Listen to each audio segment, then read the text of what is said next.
Welcome to the Coast to Coast podcast, brought to you by Play Picks and the Lines. Coming to you from the West Coast, Josh Lander, joined as always by my guy Nate Weitzer on the East Coast. And we are jumping into our player props on this big Wednesday slate in this NBA season. But as always, before we jump into that, if you do still need a FanDuel or DraftKings account, head to fdpicks.com or dkpicks.com and find all those listings in your area, such as what we've got for tonight. Nate, let's get into it.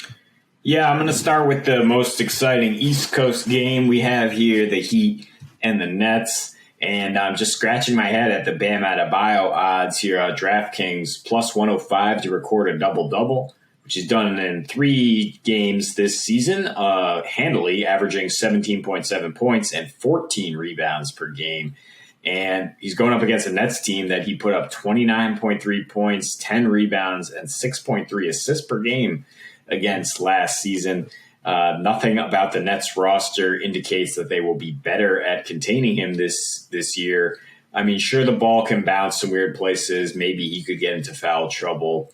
But otherwise, I think he's virtual lock for that double-double. And I would also look, I mean, the odds aren't as great, but the all-around production Bam is giving you to get over 30.5 points, rebounds, assists, I would be very confident taking that as well. He's already come through for us once on these prop picks, and I think that tonight is another Bam game, if you will, in a game that we expect to go under 220 combined points, and maybe for the Heat to win on the road. Yeah, no, 100%. Bam is the guy tonight for me as well in that matchup specifically. And it really comes, like you said, he's had his way with the Heat in his career historically at this point, or with the Nets rather. And it's because the Nets still don't have an interior presence. I mean, Kevin Durant's averaging almost 10 points or 10 rebounds a game. That leads the team by a lot. James Harden is second.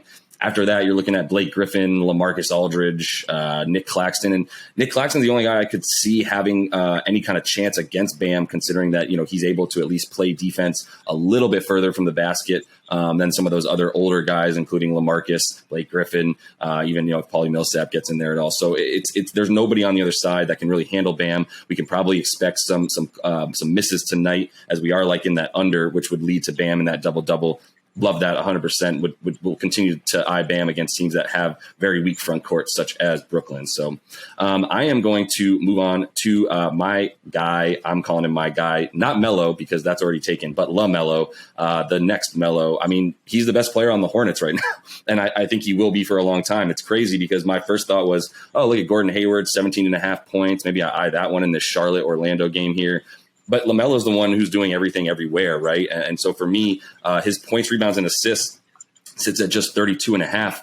And he's averaging 23 points, almost 6 boards, and 7 assists a game so far, which would get you well over that just with his averages on the season, right? So not sure why it's so low, other than that maybe this is a blowout. Definitely would eye the Hornets here against a Magic team that's still not very good, and the Hornets probably still aren't getting the love that they deserve from Vegas, because they know that people are probably still sleeping on them to a degree at this early stage in the season.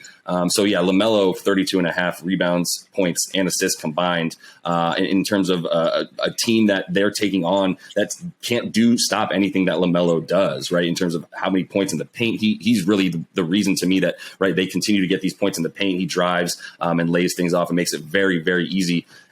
He doesn't look like a second-year player to me, and 32.5 points, rebounds, and assists feel really great against a terrible Magic squad on defense. Yeah, his usage rate is 30% right now, and there's not really a stat to track time with the ball in your hands, but he could be leading the league in that. I mean, a lot of the Hornets' possessions just involve him kind of dancing around or throwing these crazy outlets to get those stats. That's why they have the second-best offensive rating, and they're going up against the team with the second worst defensive rating tonight. This is a game that we touched on in the article at playpicks.com, talking about the Hornets going over their team total of 111. The public has been betting this game up a little bit in terms of its overall total because the Hornets have just been playing fast-paced, scoring 121, giving up about 117 so far. Yeah. So that's an angle to consider here as LaMelo leads them. Another game that's definitely projected to have a lot of points, 234-point total out in Portland. as the Blazers' awful defense hosts the red-hot Grizzlies offense. Portland is actually playing at the fastest pace in the NBA this year under Chauncey Billups, new coach. And Memphis has come out of the gates on fire offensively. They've actually gone over in 9 straight games going back to last season. Ja Morant leading the charge, averaging 35 points per game on 58% field goal shooting this year. And he averaged 23.7 on 50% shooting against Portland last year. I saw on FanDuel his scoring prop is only 25.5 points for this game. You're getting about minus 120 there because it seems so obvious based on how much he's scoring in general and how much he loves a good high-profile matchup. Facing Damian Lillard, he's got Yusuf Nurkic to try to dunk on tonight, which he assuredly could do. It's just Ja's just taking that next level this year, making a push for all NBA, I think, at some point. And Definitely. yeah, just lighting it up for Grizzlies team that's at this point underrated offensively, but really just turning the corner and becoming a true powerhouse. Yeah, 100%. And yeah, we're seeing a lot of line movement, as we mentioned earlier, all over the place. And this game is no different, right? I would have loved to have taken Memphis plus 4.5 or 5 points against Portland right now. I think Memphis is a better team. I'm not really sure why Portland they haven't shown anything. Obviously, Memphis on defense is awful, has the worst defensive rating, and Portland's playing at that fastest pace. So this is going to be a fun game. Like my first thought when I saw this is my favorite game of the night. I'm just going to watch these two guys go crazy on each other. And really, the underlying story in the season right now for Portland is that Dame is not Dame right now, right? I think he's got 2 made threes to this point. CJ McCollum, on the other hand, is just firing away, averaging about almost 6 threes a game, and it's just going to be run and gun, pace, guard play, and the like. So yeah, for Ja, I think this year is not out of the question for him to make an All NBA team already, and he's going to continue to play like that against a Portland team that to me isn't very good and definitely isn't good on defense historically. I mean, Chauncey's just buying in wholeheartedly to we're not very good on defense. Let's just get it and go, right, with our 2 guards. And if Dame starts pulling, they'll be fine. But either way, Ja is the target in this one with a pretty low point share on assists, as you mentioned, or excuse me, point total there, 25.5. So one more prop for you guys. I'm looking at that Milwaukee-Minnesota game. And my first thought when I saw Milwaukee at home versus Minnesota with a spread under 10, close to about 7 when I saw it, was like, why wouldn't I do this? But it's getting a little bit scary to me with the injuries that they have, obviously, and that's what it comes down to. There's no Drew Holiday again, no Brook Lopez again, no Bobby Portis again. Dante DiVincenzo still out, White Dante. So what I'm looking at is actually someone on the other side of the ball, Cat, who I think is looking for some respect this year more so. I mean, the T-Wolves look pretty nice, to be honest. I mean, they played some trash competition, but, specifically what Cat does against Milwaukee in his last 5 games against them, he's got some incredible splits. I mean, 60 better than 60% from the field, shooting better than 42% from 3, averaging about 25 points a game against them, which is what his point total is tonight, 24.5. And I think he's going to get that without any of those trees down low for Milwaukee, as we mentioned. Especially I think there was one game last year, Minnesota came in, surprised us a little bit in the way that they were able to hang with Milwaukee in Milwaukee.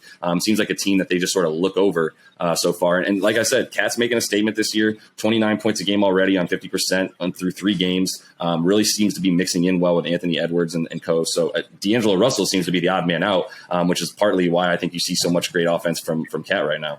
Yeah, I mean, and you could throw that out like, it's only 3 games. He's been lighting it up with 29 points. But really, the Wolves were – I mean, Cat in particular was the most affected by COVID last year. The Wolves did not get going until maybe the last 12 games of the season for them when they got all 3 of those guys together. And Cat did do very well down that stretch. That's what you mentioned, like them going into some tough environments and surprising playoff teams playing spoiler. I think they will relish that role here against a Bucks defense that has not been good at all, 29th against the 3, and allowing the 5th most free throws per game. I think Cat can have his way, without any Brook Lopez down there. He will probably go on a parade to the free throw line. He will probably help keep this game close, and I think score enough points to get this game over the implied total. which is around 230 right now. But the Bucks score 120 at home, and the Wolves have been showing capable of scoring a lot of points in this type of situation as well. And not a good defensive team. And it's actually interesting, as we're talking about this, I'm watching the spread drop. It's now at about -6 in most places. So people are feeling the T-Wolves there. Look, the Bucks are nice, man. They just beat the Pacers by 10 without all those players we just mentioned, covering at home against a good Pacers team when everybody kind of thought they were probably down and out. So I'm not feeling really comfortable about the spread either way, but I think you're going to see some points tonight, like you mentioned, which leads to feeling pretty good about Cat getting over that 24-point total for sure. So a lot of good games tonight, man. We have a fatty Wednesday NBA slate for you, so make sure you are liked and subscribed to the page. Got a couple other videos looking at some game lines as well as these player props that we've got for you. So we'll continue to roll on with you, and until we see you again, happy betting.